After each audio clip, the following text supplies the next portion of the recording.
Ciao, io sono Giuliana e i miei capelli crescono alla velocità della luce. E questo è il nuovo video dedicato ai miei prodotti preferiti del mese.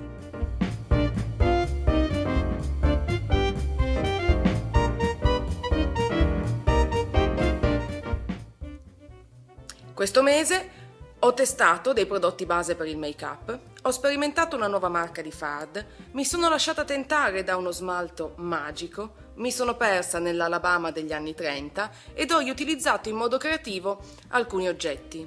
Siete pronti a saperne di più? Bene, allora cominciamo. Il primo prodotto che vi presento è una palette di ombretti che tutte dovremmo avere nel nostro beauty case, la Naked Basics di Urban Decay. Questo gioiellino contiene 6 ombretti dalle tonalità altamente sfruttabili e adatte a tutti i tipi di carnagione. Non fatevi ingannare dalle piccole dimensioni perché gli aspetti positivi sono davvero tanti. Innanzitutto gli ombretti hanno un'ottima pigmentazione e una durata eccezionale, funzionano bene sia usati singolarmente che mixati, sono facilmente sfumabili e si adattano bene sia a creare un look più neutro per il giorno che un trucco più marcato per la sera. Dei 6 ombretti contenuti nella palette, eccoli qua, 5 sono matte, che dal mio punto di vista è un ulteriore plus perché trovo che gli ombretti opachi rendano meglio e addolciscano lo sguardo.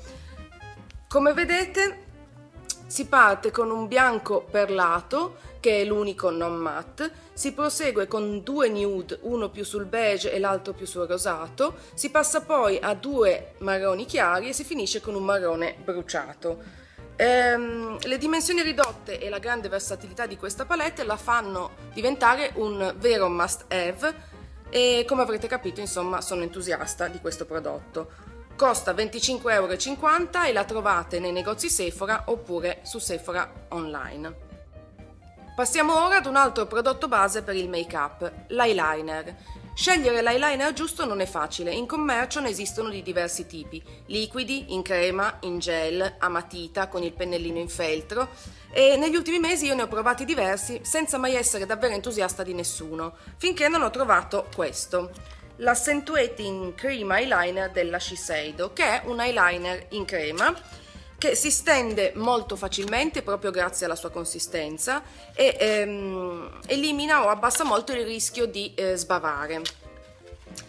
È fornito insieme a questo pennellino che funziona molto bene e permette di modulare lo spessore della riga. L'unico aspetto negativo dal mio punto di vista sono proprio le dimensioni che lo rendono poco maneggevole, ma è un problema che si può ovviare facilmente utilizzando un altro pennello, sempre angolato, tipo questo della Sephora, con il manico più lungo.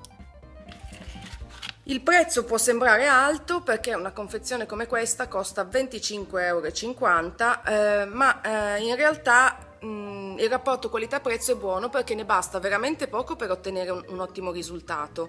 Una volta applicato resta a posto tutto il giorno senza sbavature o irregolarità.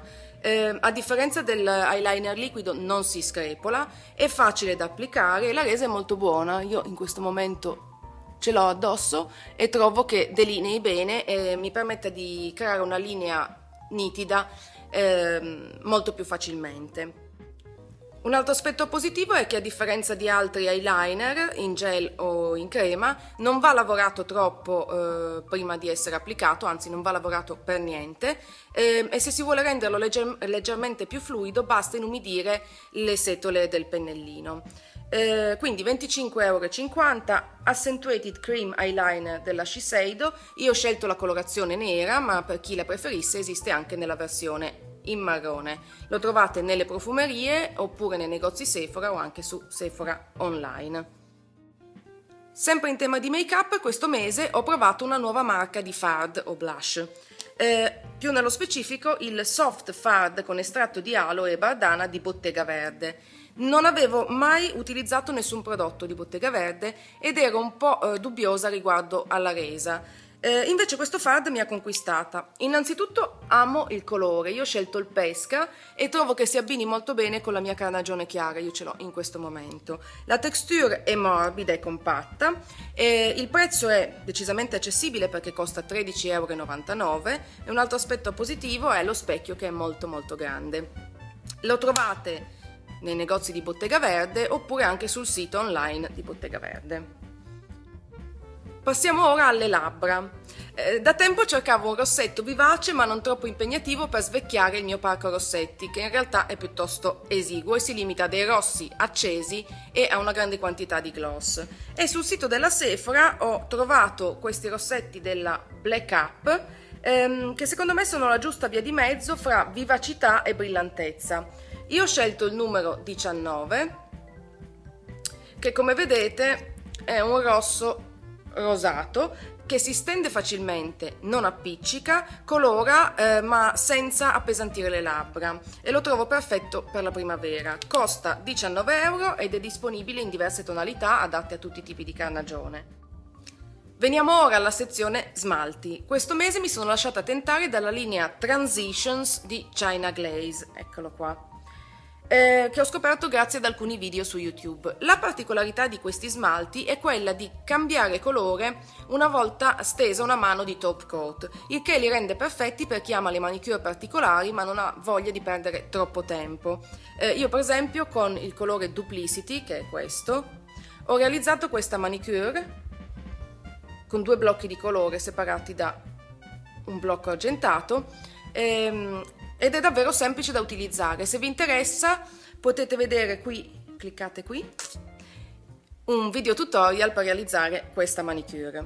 Ne esistono di diverse colorazioni, ve le faccio vedere una per una. Split Personality in rosa, Duplicity in turchese, che è quello che ho usato io, Modify Me in blu, Altered Reality in verde metallico, Metallic Metamorphosis in grigio metallizzato, Shape Shifter in grigio antracite metallizzato.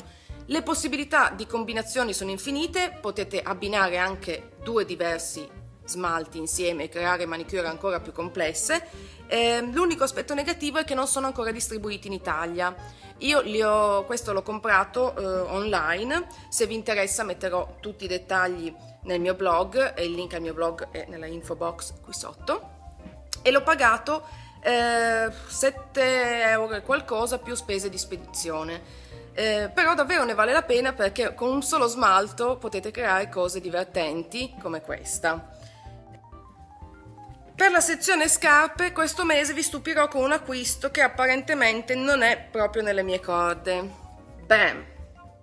Ma a volte succede di innamorarsi di qualcosa che non è esattamente nel nostro stile, ed è quello che mi è capitato. Come vedete la forma è molto simile a quella delle All Stars, sono in cavallino con questo design leopardato e poi sono arricchite da una serie di dettagli come le borchie o le cerniere.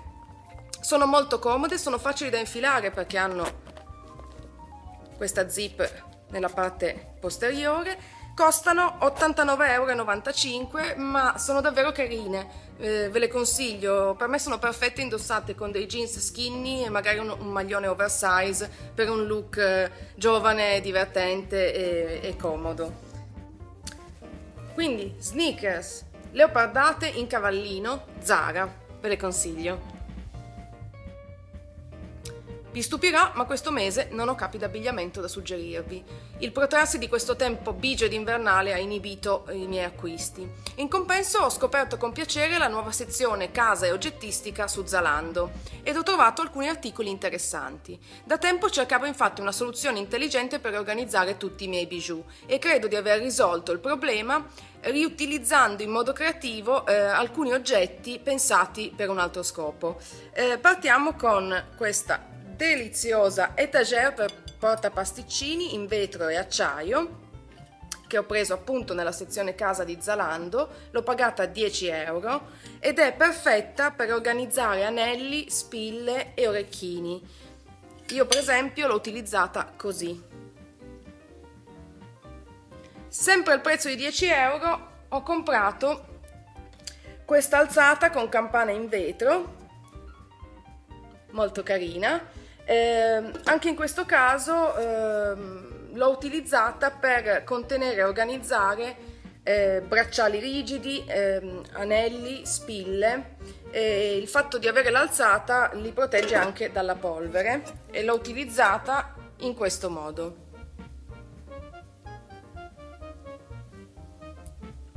Per finire ho preso questo albero porta fotografie di design, l'ho pagato 20 euro e lo trovo perfetto per organizzare gli orecchini e l'ho utilizzato così. Insomma, 3 semplici idee per reinventare alcuni oggetti e al tempo stesso arredare e organizzare tutti i vostri bijou. Come sempre concludo con il Club del Libro e questo mese vorrei parlarvi di un classico americano, Il buio oltre la siepe, titolo originale To Kill a Mockingbird, opera della scrittrice statunitense Harper Lee e pubblicato per la prima volta nel 1960. La storia, ambientata negli anni 30 nel sud degli Stati Uniti, più precisamente in una cittadina dell'Alabama, Macomb, ruota attorno alla famiglia Finch, composta dalla piccola Scout, la vera protagonista nonché io narrante del romanzo, il fratello Jem, il padre vedovo Atticus e la domestica di colore Calpurnia. Leggerezza e profondità si alternano continuamente in questo romanzo che grazie alla scrittura fresca e priva di orpelli della Lee ci fa entrare nella quotidianità di una cittadina del sud degli Stati Uniti negli anni 30 ed affronta con delicatezza temi come la diversità e il razzismo vissuti attraverso gli occhi della giovane protagonista.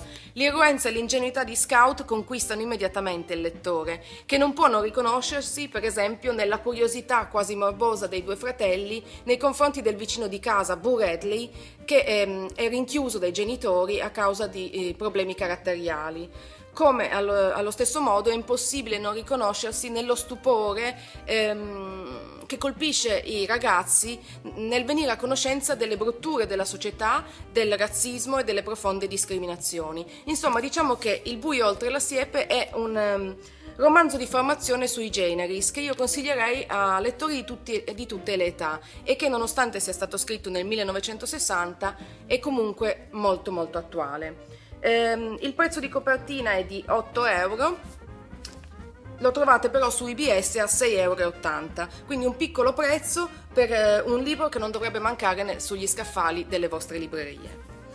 Bene, anche per questo mese è tutto, spero che i miei suggerimenti possano esservi utili e come sempre vi auguro una buona giornata e ci vediamo al prossimo video. Ciao!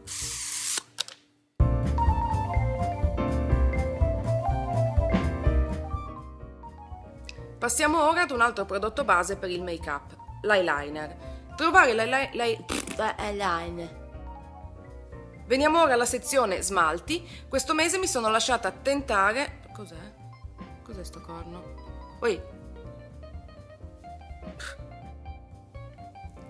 Vi stupirà, ma questo mese non ho capi da abbigliare. Da tempo cercavo un modo intelligente per organizzare tutti i miei accessori. Vi stupirà, ma questo mese passa una motoscorreggetta.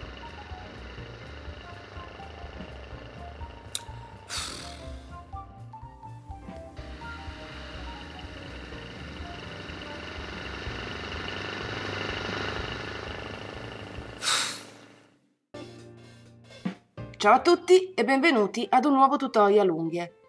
Oggi vi mostrerò come realizzare una divertente e semplice manicure utilizzando lo smalto Duplicity della linea Transitions di China Glaze. La particolarità di questa linea di smalti è che cambiano colore a contatto con il top coat,